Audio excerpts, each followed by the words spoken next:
ये एक आकृति दिया हुआ, ठीक है, इसको शॉर्ट में हम बताते हैं आप लोग को। आप इसको लिख के अच्छी तरह से डिटेल में भी बना सकते हैं, तो इसको हम शॉर्ट वीडियो में डालना चाहते हैं, इसलिए शॉर्ट में इसको समझाते हैं, आप समझिए। कुछ नहीं है, यहाँ एक आकृति दी गई है, ठीक है, इसमें कहता है ये वर्ग का रूप है जिसका एरिया दिया हुआ है, यानी क्षेत्रफल दिया हुआ है 64 वर्ग मीटर दिया हुआ है। और इसमें देख रहे हैं, इसमें ये छायांकित भाग जो है ना, इसी का क्षेत्रफल निकालना है आपको। तो इसका क्षेत्रफल कैसे निकलेगा, प्रोसेस समझ लीजिए कि यदि हम इसका क्षेत्रफल निकाल लेते हैं, तो इसका क्षेत्रफल में से ये सादा वाला का क्षेत्रफल यदि हम घटा देते हैं, तो ये जो आपका बच जाएगा वो छायांकित भाग ही बचेगा।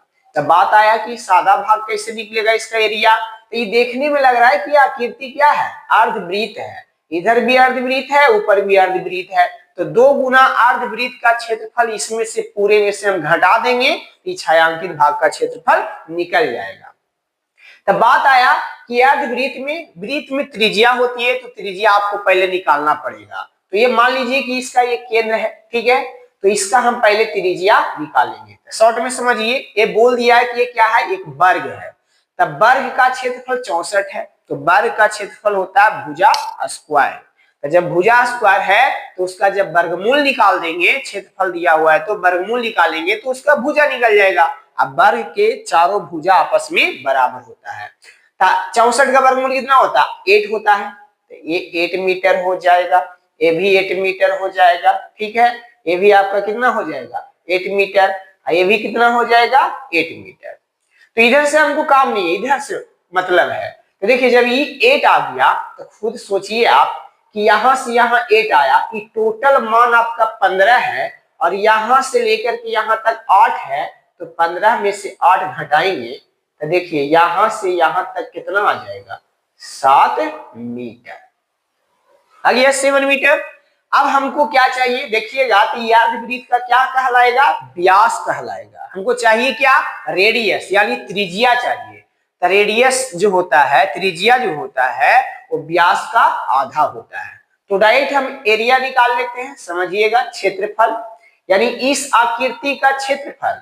ये आकृति कैसा हो गया, कौन सी आकृति, देखिए 8 मीटर 7 मीटर, यानी 8 मीटर लंबा और चौड़ा। इसको लंबाई समझेंगे, इसको चौड़ाई, क्योंकि ज्यादा 8 है और 7 कम है। तो ये हो जाएगा इसका एरिया, यानी टोटल का जो एरिया होगा वो 8 गुने कितना हो जाएगा 7।